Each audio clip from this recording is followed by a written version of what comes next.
करने की बात। लेकिन ज्यादातर लोगों की जो इच्छा, जो आशा होती है, वो बचपन की जो इच्छा है ना, मान के चलो तुम पर कोई खुश हुआ और तुमसे कहा हम वो तुमसे शादी करेंगे बस, तो आज तुम पर जो खुश हो रहा है कल किसी और पर भी हो सकता है। क्यों? क्योंकि उसके बचपन के संस्कार वो पड़े हुए उसके अंदर। इसलिए तो मैं कहता हूं कि किसी पर इतनी जल्दी भरोसा नहीं करना चाहिए कि कोई हम पर देखकर दीवाना बन गया और हम इतनी जल्दी उस पर खुश हो गए, बस अब तो मेरी जिंदगी में तू ही तू है।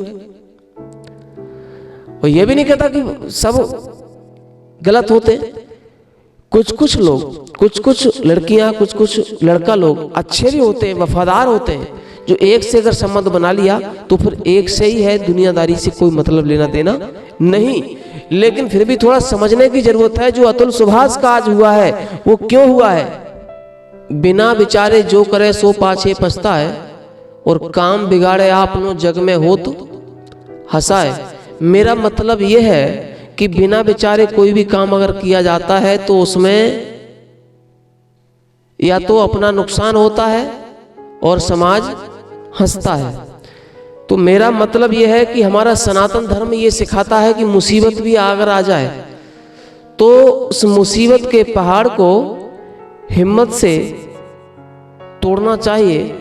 कितनी भी बड़ी मुसीबत हो, जिंदगी में हिम्मत से और साहस से काम लेना चाहिए, ये हमारा सनातन हमें सिखाता है।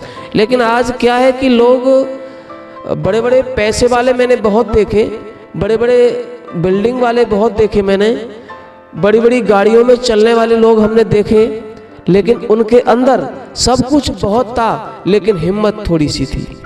मैंने खूब देखा, हिम्मत थोड़ी सी थी। अभी देखा आपने, विषय भी अभी चर्चा में है, अतुल सुभाष जो 34 वर्ष के युवा हैं और बेंगलुरु में एआई इंजीनियर थे, जॉब करते थे वहां। उन्होंने अपना विवाह जो है निकिता सिंघानिया नाम की एक लड़की से लव मैरिज किया था। अब विचार करना, मैं ये बात क्यों बता रहा हूं? विचार करने की बात यह है कि 70 से 80% के लगभग में लव मैरिज शादियां जो होती हैं उनमें कुछ ना कुछ बीमारी ऐसी पैदा होती है कि उनकी जिंदगी शांति प्रिय ढंग से गुजरती नहीं। उनकी जिंदगी में कोई ना कोई बाधा अटकाती जरूर है।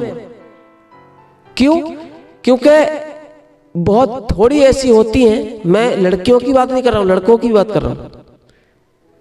बहुत थोड़े लोग ऐसे होते हैं जो जीवन को शांति प्रिय ढंग से और सुख से व्यतीत करते हैं विवाह करने के बाद। लेकिन ज्यादातर लोगों की जो इच्छा, जो आशा होती है, वो बचपन की जो इच्छा है ना, मान के चलो तुम पर कोई खुश हुआ और तुमसे कहा हम वो तुमसे शादी करेंगे बस, तो आज तुम पर जो खुश हो रहा है कल किसी और पर भी हो सकता है। क्यों? क्योंकि उसके बचपन के संस्कार वो पड़े हुए उसके अंदर। इसलिए तो मैं कहता हूं कि किसी पर इतनी जल्दी भरोसा नहीं करना चाहिए कि कोई हम पर देखकर दीवाना बन गया और हम इतनी जल्दी उस पर खुश हो गए, बस अब तो मेरी जिंदगी में तू ही तू है। और यह भी नहीं कहता कि सब गलत होते, कुछ कुछ लोग, कुछ कुछ लड़कियां, कुछ कुछ लड़का लोग अच्छे भी होते हैं, वफादार होते हैं, जो एक से अगर संबंध बना लिया तो फिर एक से ही है, दुनियादारी से कोई मतलब लेना देना नहीं। लेकिन फिर भी थोड़ा समझने की जरूरत है। जो अतुल सुभाष का आज हुआ है वो क्यों हुआ है? पढ़ा लिखा अच्छा था, एआई इंजीनियर था, अच्छी खासी जॉब थी, अच्छा खासा देखने में था, स्वस्थ था, जवान था। क्या कमी थी अतुल सुभाष के अंदर जो निकिता सिंघानिया ने उसकी जिंदगी तबाह कर दी? इतना परेशान किया, इतना परेशान किया, उसके ऊपर झूठे 9 मुकदमे लगाकर और उसे मरने को मजबूर कर दिया। उसकी सगी पत्नी ने, जो किसी समय पर कहा करती थी कि बस तुम्हारे बिना जिंदगी में जीना नहीं है, मैं उसी की बात कर रहा हूं। और ऐसे एक अतुल सुभाष का मामला जो सामने आया है, न जाने कितने अतुल सुभाष अपनी अपनी पत्नी से पीड़ित परेशान बैठे होंगे। नोएडा का भी हमने सुना है कि इसी तरह हाल है। आपने कुछ दिन पहले सुनाई था, क्या नाम था उसका, ज्योति मौर्य, पति ने मजदूरी की और मजदूरी करके पैसा लगाया, पढ़ा लिखा कर पत्नी को अच्छा बना दिया, वो एसडीएम बन गई, तो एसडीएम बनते हुए उसने तुरंत ही पति को बदल दिया। कमी क्या है ये समझने की जरूरत है। समझने की जरूरत ये है कि हमारे अंदर संस्कार नहीं, सब कुछ है। निकिता सिंघानिया भी, अतुल सुभाष की पत्नी भी अच्छी पढ़ी लिखी थी, लेकिन पढ़ी लिखी ज्यादा होना पूरी तरह से अच्छा मत समझ लेना। ज्यादा पढ़ा लिखा होना ज्यादा अच्छा नहीं हो सकता, लेकिन ज्यादा समझदार होना ज्यादा अच्छा होता है। अच्छे संस्कार होना, शायद हमें ये विचार करना यह है कि अतुल सुभाष ने अपने वीडियो में स्वयं बोला है, अपनी पत्नी को दोषी बताते हुए उसने सारा राज अपना खोल दिया है उसमें। उन्होंने कोर्ट को भी दोषी बताया है, अदालत की भी गलतियां बताई हैं उन्होंने कि मैं सुसाइड करने को अर्थात अपनी आत्महत्या करने को तब मजबूर हूं। सारी दुनिया जिस अदालत के दरवाजे पर न्याय के लिए जाती है और वो दरवाजा ही मेरे लिए बंद नजर आता है, वो अदालत ही मेरे लिए मेरे खिलाफ है, तो फिर मैं और दूसरी जगह ऐसी कहां है जहां मैं जाऊं? और वो जगह है तो मैं वहीं जा रहा हूं जहां मुझे जाना है, ईश्वर के यहां, भगवान के यहां। बस वही मेरे लिए जगह बाकी है अदालत को छोड़कर। या जहां मेरा न्याय नहीं है तो मेरा न्याय वहीं होगा, मैं दुनिया छोड़ करके जा रहा हूं, ऐसा उसने बोला है। और ये ध्यान रखना, जब इंसान दुनिया छोड़कर जाता है मरने के समय पर, उस समय उसकी आत्मा सच बोलती है। उस समय उसकी आत्मा सच बोलती है। क्यों? क्योंकि वो ईश्वर के यहां जा रहा है।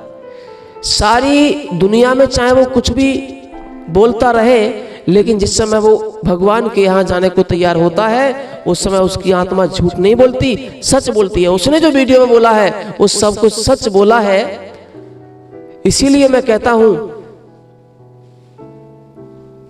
कि ये बीमारी भारत से कब जाएगी, जो एक अपराधी को अपराध करने का दंड मिलना चाहिए और जो निर्दोष है उसको निर्दोष होने का लाभ मिलना चाहिए। ये हमारे देश में बहुत कम होता है।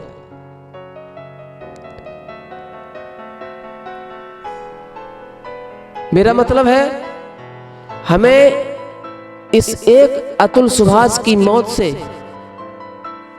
अच्छी तरह से जानकार हो जाना चाहिए, उन पत्नियों के लिए भी और उन पतियों के लिए भी। क्योंकि आने वाले समय में अगर अपने बच्चों को हम अच्छे संस्कार नहीं सिखाएंगे तो वो कभी नहीं समझ पाएंगे कि विवाह के बाद जिंदगी कैसे बिताई जाती है। इसलिए मैं चाहूंगा कि देखिए, इंसान तो दुनिया में रहा नहीं, अतुल सुभाष तो दुनिया छोड़कर चले गए, लेकिन मेरा उन परमात्मा से निवेदन है, उस निर्दोष अतुल सुभाष के लिए अपने चरणों में स्थान देकर उसकी आत्मा को शांति प्रदान करें। और दूसरी बात, भारत की न्यायिक व्यवस्था से अतुल सुभाष के लिए न्याय मिलना चाहिए, तो यहाँ भी उनके लिए न्याय मिलना चाहिए।